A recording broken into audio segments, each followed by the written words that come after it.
child, and they're trying to find out why the dropout rate is so very high, especially when it comes to 11 to 14, and then based on that I was doing a review of. Beyond that, it was my personal interest to kind of look at the status of the girl. That is where my report stands today, and I have been exploring possibilities of looking at employment discrimination, especially in the home and outside the home. What are the various obstacles child, like right from the beginning, before she is born to when she comes to school, and then beyond that to employment, and of course the large that are there, which is sexual harassment and other forms of sexual abuse, you know, exclusion is the larger kind of I'm covering. I'm also taking a look at intersectionality, that whether one needs to caste, at gender, rurality is a dimension, poverty is a dimension, disability is another dimension. These are the larger issues that I'm covering, and also to take a is not from the woman. So also to take a look at the interconnection between the girl child and women. The country, that's not the issue. The issue is from the point of view of the integrity and the personhood of the girl. That's right, and the personal growth of the girl as a human being. Right. I think that comes first. Right. Now, Amita, in spite of this country having an act now called the Right to Education, if we look at some reports which are out these days, I think if we really go into the numbers, they are too to begin with. So what do you attribute this to? Because also, do you find any kind of gender discrimination even in public schools? Yeah, firstly, I would like to say that public schools make up about 18% of the entire schooling system in our country. But even in those 18%, and I'm talking about metro cities, the kind of gender is completely skewed, because in classrooms, I've noticed come in and public schools getting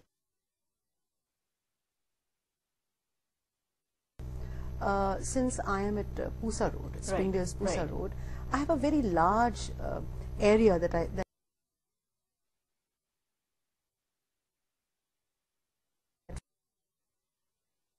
has come to our school, Now, how is she being treated? Absolutely. Number one. Mr. Vashish, we'll get into the details definitely, but right now we have to slip into this very short break. But when we come back, we are going to open our phone lines. You must tell us as to what is your view on the issue. For that, you need to know the numbers, which are 1800115314 and 23035420. When we come back, we're going to ask Madhvi Shri as to what are the issues. So don't go away, as we are coming back in just a moment.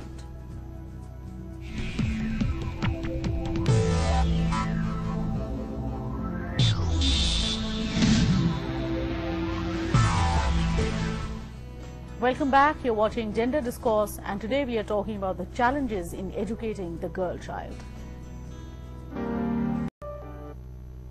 Well, how strongly do you feel about it? I want to know that. For that, just pick up your phone and reach us at 1800115314 and 23035420. Having said that, we are joined by Devang from Rajasthan. So Devang, if you can hear me, welcome to the show. Yeah, can you hear me, Devang?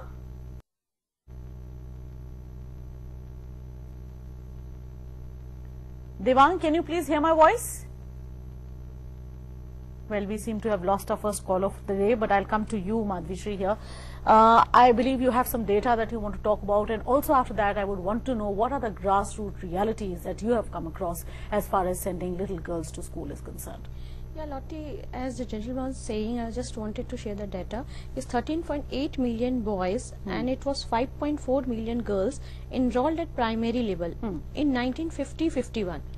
And in 69.7 million boys and 61.1 million girls enrolled at primary level in 2004 and 5. This is the data of HRD ministry. Right. And in upper primary level, it's 2.6 million boys and it's 0.5 million girls in upper primary levels. Here the dropout rate is high. That's right. And now in 2004 and 5, the data is 28.5 million boys and 22.7 million girls. So it has the gap. मेरा प्रश्न ये था कि हम कोई भी चीज अगर प्राप्त करें तो वो प्रोडक्टिव होनी चाहिए और आज अगर हम अपने जो वर्तमान में भारत का स्टडी करे तो जो मेट्रो सिटी में रहते हैं और आर्थिक रूप से जो सक्षम है, उनके जो चाइल्ड है वो काफी अच्छी तरह से एजुकेशन प्राप्त कर रहे हैं, उनके पास काफी फैसिलिटी है। अगर हम अपनी दूसरी साइड पे आए तो देखें कि जो मजदूर के लोग हैं उनको वो क्या स्टडी प्राप्त करते हैं। वो सिर्फ आते हैं स्कूल में, लेकिन वो क्या, अगर आप दोनों की कंपैरिजन करें, दोनों के कोर्स एक है। अगर जो अच्छी स्टडी प्राप्त करता है, जो इकोनॉमिकली गुड है, उनका आगे के जाकर स्टडी प्रोडक्टिव बनेगी, वो जॉब प्राप्त करेगी। अगर अदर से हम देखें तो एक सामान्य रूप से जो मजदूर के लोग हैं वो क्या प्राप्त करेंगे, गवर्नमेंट के रूप से जो। Absolutely. Thank you very much, Devang. I've got the crux of what you're saying. It is the quality of education, Madhvi, that he's talking about. Lotty, I just wanted to give him an example. Recently only, in All India CA final rank, there is a girl who topped, and she is a daughter of an auto driver. And his brother was also doing the CA final. So you have to understand, if parents want to do, they can do. India is such a magical country where you can find all sort of, social changes. If you go and see the civil services result, this is the biggest, game changer for, lower class to upper class. And it's all about your determination. If we go back, we see the revolutionary person who has really, given their life for the girl child education. In our Bengal, it's Vidyasagar and Ramohan Rai. They have not fighted. They were the men themselves, but they have fight for the education of the girl child. They were knowing it. This is not, I'm just saying of one area. This is across the India. This is what you have found in your research. India. Madhvi, I'll have to come back. I have another viewer with me. This is Farhad from Gujarat. So Farhad, welcome to the show, and what is it that you'd like to share with us? Hello, thanks for bringing this girl awareness program. Well, I am acquainted with a couple who is in tremendously financed under various programs, and could you please transcribe some of them addresses which can be more helpful to these distressed people? Okay, which area are you from? You said Gujarat, right? Correct. Gujarat. Okay. Well, thank you for your question. As far as the policies are concerned, I'll come to Vijaya for that. If you can just, we do have some very good policies. Absolutely. So what are those? Well, there are a number of policies. There are the central government policies which are conditional cash transfers. You've heard of Ladli, of course. Right. There's Dhana Lakshmi. Every state has a different one. True. You have Punjab has Baldi Rakshak Yojana. I'm sure Gujarat has a number of policies that they should look at, because they have this Dikri Bachao campaign, and that has a number of conditional cash transfers again for the girl. They'll have to go and take a look at these policies. Of course, I think the central government policy Dhanalakshmi should be available also to this particular person that the caller is trying to raise here. But the problem with some of these conditional cash transfers that are there, even with Ladli and others, is that the knowledge and the awareness that there is such a policy or there is such a scheme is not available to the people who should access it. So I think accessibility of these policies and the level of knowledge, that has not been really taken into account. So how much of awareness is there if I want to, let's say, access the Ladli scheme? What are the kind of eligibility criteria that exist? Now this particular person who wants to access this has no knowledge of it. So that is a problem. The other problem with some of these policies or these schemes are that they are linked up to two children. So if they're just linked up to two daughters, so you get it for your daughters, which is incidentally it will be the second daughter and the third daughter, but your first daughter will be left out of the loop. And I think the first daughter becomes far more vulnerable in that sense, where she is left out of almost every scheme that the government has. So in the process, these conditional cash transfers are not delivering, and these are actually, the conditional cash transfer is basically a program that has been adopted from Brazilian countries. And we have a number of such cash transfers, and they have scholarship schemes. I think some of the better scholarship schemes are available in Kerala, where they are getting, pretty high scholarships for girls, and girls have been able to make avail of it. Wherever the government has taken, initiative to allow these schemes to roll out, and they have linked it up and to the girl child, and somehow they have seen that accessibility is easier, it has worked. But wherever this kind of a break is there, where they do not have awareness or the government has not taken enough initiative to implement them, that's been a problem. The other point about these schemes and policies which are there, which is conditional cash transfers, is they stop when the girl turns 18. So that's and that is a point when there is that connection with marriage. So many of these schemes have actually been called the Dahej schemes, because they ultimately deliver. Is right in what she's saying, but we did several surveys ourselves as a group for the government, and what we got to realize is that half of the children who were in class. You see, there are issues of literacy and numeracy. The thing is that half of the children in standard 5, aged around 10, were unable to read or write. So when we are saying we're pushing children into school, what is it that we're teaching them? That's right. Because when teachers are not available, when the whole understanding of literacy and numeracy is not there, what we also saw is that we went to about 3 schools. One was the number of students were 2,176. Another was 1,148, and another school was 1,311. And they had 30 teachers, 14 teachers, and 20 teachers. Worries me a lot about quality. That is so true. I'll have to interrupt you again. I have a viewer with me. This is Ghulam Mohammed from Delhi. So, Mr. Ghulam, please go ahead with what you have to say. Yes, ma'am. मैं गुलाम मोहम्मद सादिक बोल रहा हूँ दिल्ली से। जी। मेरा ये कहना है कि जो लड़कियाँ होती हैं ये तो बहुत कैपेबल होती हैं, चाहे घर का काम हो चाहे ऑफिस हो, करप्शन भी करती हैं, हर जगह रिस्पॉन्ड अच्छा करती हैं और बहुत डेडिकेटेड डिसिप्लिन होती हैं।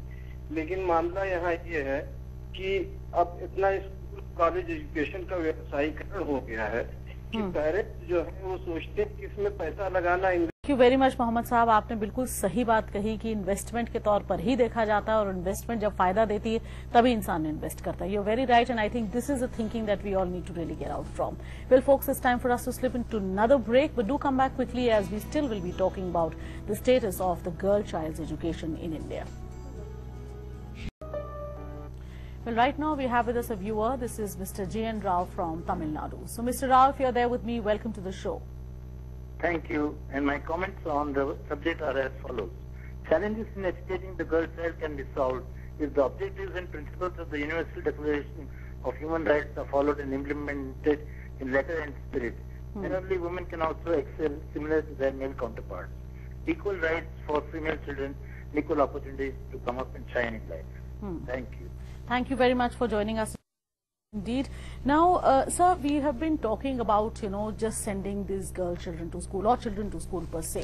But what is the focus on the quality of education that is being provided? The quality is the basic issue. And there are 2-3 impediments of the quality. The first one is that the policy. Policy is that, we have said there should be no public examination up to class 8. This has been misunderstood. Secondly, we have said there should be automatic promotion, no detention. What does it mean to the teacher? What does it mean to the parent? What does it mean to the student by itself? What is happening under this cover? That no learning, teaching has been emphasized. And people are moving, as Madam has said, that moving from one ladder to the next. And how should be the lagging time, Now there are surveys of CRI and Pratham and other people, they said the child of class 8 is not able to read and write. So it has been done. Because now you say continuous and comprehensive assessment. This has become just formality. Absolutely. Filling up the forms and saying that you have incorporated co-curricular activities and all these aspects are there. Okay, we are with them. But how do you assess them? And if you assess them, how do you rectify the problems of the children? That is has to be. So, what are you doing in this regard? Because I think he's really pinpointed it as to these are the actual problems. Just, changing the ways of assessing students is not going to see that, yes, they are being educated. You see, essentially when the continuous comprehensive evaluation system was brought in, and I was very integral to bringing that in, because I was part of that whole committee of creating those manuals. But what happened, because teacher training did not happen. Exactly. Now, teacher training is happening at the CBSE level. A lot of work is being done by the CBSE, but CBSE does not entail the whole country. It has 13,000 schools, and even within that, there are rural schools of the central board which are outside, and teachers training does not reach them, and so on. Or if they don't have principals who understand that, and so in the process, it just became, as Sir said, that it became just the rubrics were not followed. There was no remedial work, and all formatives got converted into summative assessments. So every single conceptual understanding of projects or whatever became, testing systems of pencil and paper testing. Everything was being downloaded from the internet and being submitted as projects. So you have teachers who are not trained for this. And other than that, what happened in other state schools or other government schools or other private schools also, every private school is not a good school. You have mushrooming private schools across the country. And so in the process, the child got affected. And so, as he rightly says, you just keep pushing children ahead. We're not following the policy of the RTE, which says very categorically that there has to be remedial work. Right? Now, the private school is often held up for this, and you have a RTI which comes up and says, why is the child not doing well? What are you doing about remedial work? There are constant inspections, but there aren't inspections like that on government schools. And so when you have 110 children or 80 children in a class, how are you going to have continuous comprehensive evaluation, especially where there are poorer children, where one day one child comes to school, the next day the child doesn't come, another child. But what the RTE, right to education, is not implementing properly, because in Karnataka it is very poorly implementing. Because in private schools they are taking the again they are taking the charges and everything. After the RTE, they give the seats for 25%. They will charge us for remaining charges like that, the books, and they are not providing the transportation also. That is, they are creating more issues in private schools. If they are asking the rights, they will give a punishment to the child. This is very badly implemented. That's right. RTE. That's right. Yeah, thank you very much for joining us. Indeed, a very quick comment from you, Amita. I just like to do a quick comment on this. I mean, as I said to you, there are private schools which are completely negating this issue. But I'd like to talk about the RTE, and sir will agree with me that you are not supposed to take children who are not in walking distance of your school. So the question of transport does not arise. So why is this happening? Why are they taking children? Because you are not supposed to take any child beyond half a kilometer. We're talking about neighborhood schooling. About neighborhood school. That's right. So neighborhood school is that. That You're was supposed to divided walk in to 3 school. years. Right. So then why is transport coming into it? That means they're going far out. That's true. I don't think that's now, right. Vijay, another aspect I think why we are having so much of a dropout rate of girls is, as he just mentioned in passing, you know, lack of toilets, or sometimes there are no separate toilets, in spite of RTE saying that, you know, that separate toilets have to be there for boys and girls. So have you done anything in that regard? Yeah. Do you know anything? Well, you know, I think we have, you know, discussed a lot of negatives here, but I think what has led to universal enrollment at the primary level has been that there has been some investment in infrastructure. Separate toilets for girls have been built in different parts of the country, and there has been a focus on that in certain parts of the country, especially where the dropout rate was very high, which is Jharkhand, Madhya Pradesh, Odisha, Rajasthan, UP. 11% girls dropping out at in the post-puberty. And it has had a positive effect. So I think it is for the other states to learn from that and bring in toilets, separate toilets. And the other problem is not just separate toilets, but the lack of water. Many of the places I visited, there was a separate toilet, but there was no water.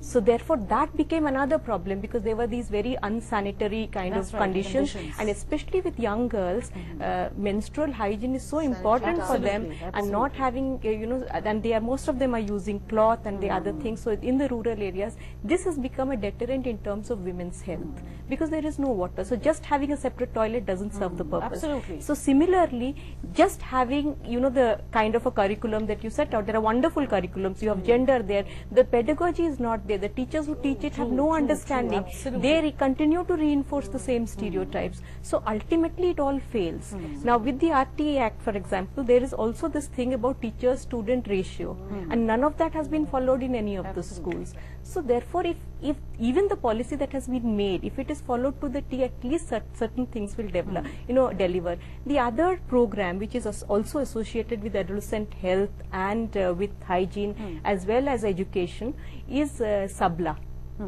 Sabla started in Rajasthan. It did very well, and if you take a look at it, it is one of the most holistic programs that are there. Yes, ma'am. मैं ये जानना चाहता हूँ कि hello ma'am, आप क्या आप में सुन पा रही हैं? जी जी हाँ, बताइए. ये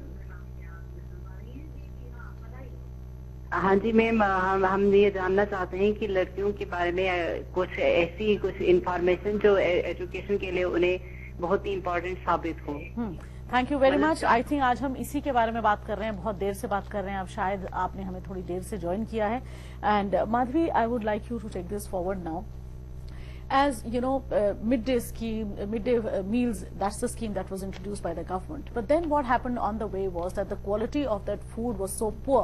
Earlier, of course, we did have children coming who were not, the parents who were not able to give them a square meal per day. So they thought, okay, at least for food, let's send them. But then the quality was so bad that